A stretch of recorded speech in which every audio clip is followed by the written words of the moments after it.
All right, going to talk about Texas A&M quarterback Marcel Reed. Talk about keys for success for Reed against USC this upcoming Friday in the Aggies bowl game against USC. And we're going to talk about these keys for Reed. It's more of what we want to see from Reed, kind of the next steps.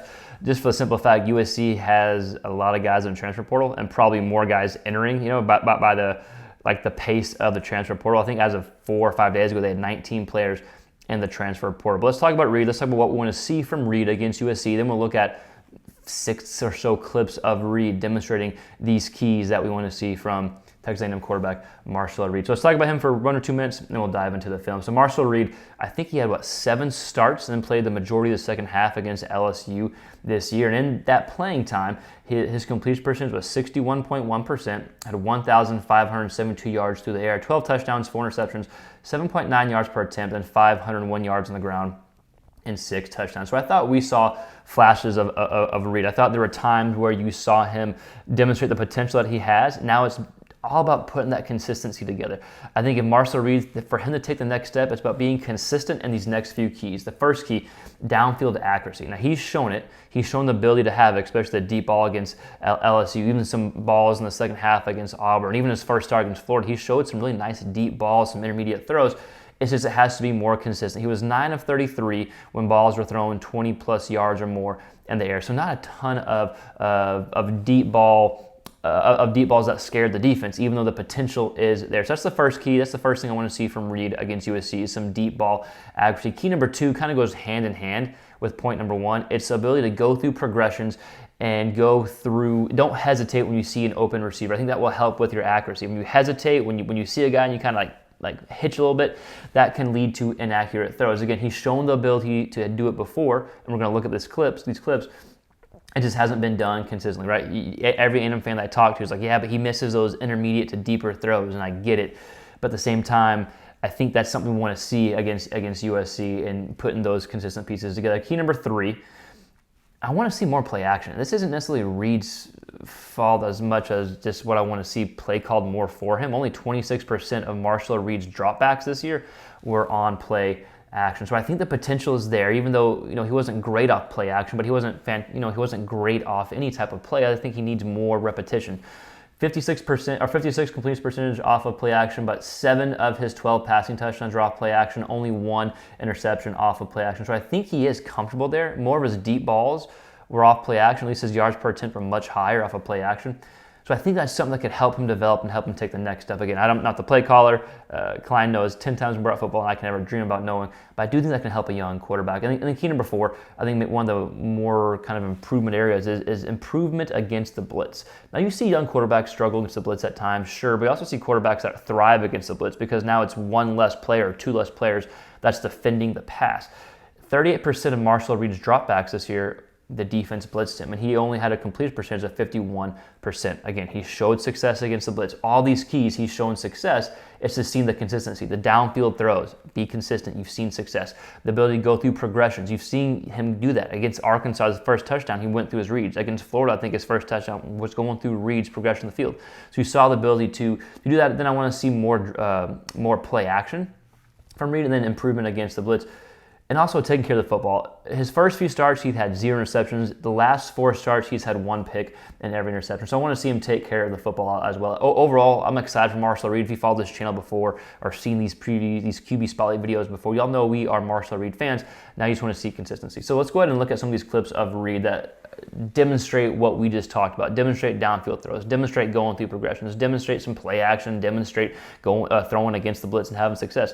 Let's go check out some of these clips, some of these films, some of these clips from film, that do a good job demonstrating what we talked about. Then we'll go ahead and wrap the video up. All right, A&M fans, if y'all have seen the channel before, y'all know we're using mainly broadcast footage. During the offseason, we do have some All-22 that will do a better job going through some deeper progressions, but we'll wait for the offseason for that. So we got broadcast footage. We have to slow it down, so I do apologize, but it does a good enough job getting the point across. So first clip we'll show. A&M fans, y'all know this clip. Marcel Reed, one of his best throws the entire season in the fourth quarter against LSU. A deep ball, 20 yards or more downfield and more, right? Again, he's shown the ability, especially in situations like this. He only had 9 of these type of completions, but he's still shown the ability, right? So that's why for A&M fans who I talk to, like, man, I just want to see that consistency. But he's young.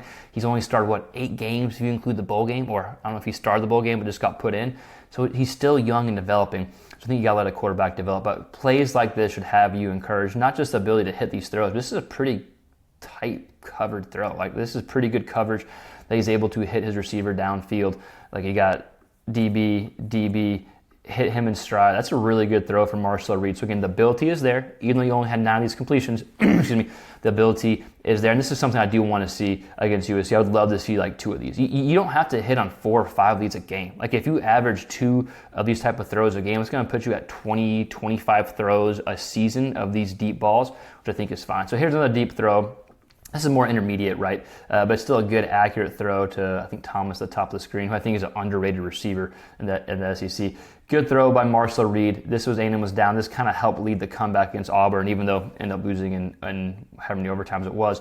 But you can see the top of the screen. He's not open. It's a good example of Reed throwing your receiver open. Just throw it to space. I know Thomas has to jump up, make a good catch, but as a quarterback, you're just taught to throw it to space. Let your receiver do the rest of the work. So 2 quick throws showing the ball being pushed downfield, even though that was more of an intermediate throw. I still thought it was a nice throw to show that the ability is there. So here is another deep throw. Again, one of his 9 completions of the ball, so 20 yards more downfield. But this starts with his progression. This is his first start. He starts looking at the safety first, then starts looking at probably his read side. He sees the safety going over there, and he comes back for a wide open touchdown. I don't know who that is, the tight end. A&M fans, y'all know. Y'all can always help me with the names. I have learned receivers' names better this season, though. But that's a good example of progressions. And that was his first start. That shows me that the ability is there. I just think it's more and more repetitions. And as the defense learns what Reed does well, they adjust to him as well. So now he's got to adjust to the defense. Again, he's looking at the safety. Safety's going over here. That's his first read. Come back, backside read. Ends up being a touchdown here. Really good throw. Again, first start, good throw. Ball downfield. This may have been his first touchdown pass, maybe, if I'm not mistaken. At least of the game. But a good example of combining a downfield passing attack and going through progressions. This is another good throw of Reed going through his progressions. So he's looking safety here, and he looks boundary side and throws it out to Thomas that takes it to the house. So again, look, eyes, going through progressions, comes off whoever he's looking at. Again, we can't see broadcast footage, gets turned, ball comes out, nice throw, and then Thomas does the rest of the work for an A&M touchdown. So just a few examples of showing the ability that Reed does have, and that Reed has shown the ability to go through progressions. It's just the consistency that Thomas takes to the house. All right, let's see. Okay. All right, so here's a little play action. I know it's not a running back in the backfield, but it's him faking. And A&M fans, I show this clip all the time. I would love to see more plays like this, more designs from Reed. Because watch, the fake run gets people out of position. He's able to hit an open receiver. But look this fake run. Look at the backers for Arkansas. Fake run, a little QB power. You got a little counter maybe with the guy pulling. It gets everyone here, and it creates this open space. So I think you can use this more. Again, 26% of Marcel Reed's passes were off of play action. 7 of his touchdowns are off play action. Only 1 interception off play action, and only and less than a third of your attempts were on play action. So that's something I do want to see more. Again, there's probably a reason why it hasn't been called. I'm just some random guy on YouTube blabbering, right? Klein knows way more than I do. Here's a good example of Reed against the blitz. Florida blitzes, able to dump it off quickly. As a quarterback, you're taught to replace the ball wherever the blitzer is coming from, because that's where the open receiver is going to be. So I do want to see some more improved areas against the blitz for Marcel Reed. Again, only 51% completion percentage against the blitz. So A&M fans, I want to hear from you. What do you want to see from Marcel Reed against USC this Friday? We'll have more Reed videos in the offseason, talking about like improvement areas, talking about next steps, more film breakdowns. But these are like the next steps I want to see, and I want to see it against USC. So let me know your thoughts in the comments below. And as always, if you're a quarterback fan, SEC quarterback fan, A&M quarterback fan, just in general, we do a lot of SEC quarterback content, so feel free to subscribe. Please like the video and share. It helps us grow. Thanks for watching. We'll see you next time. Peace.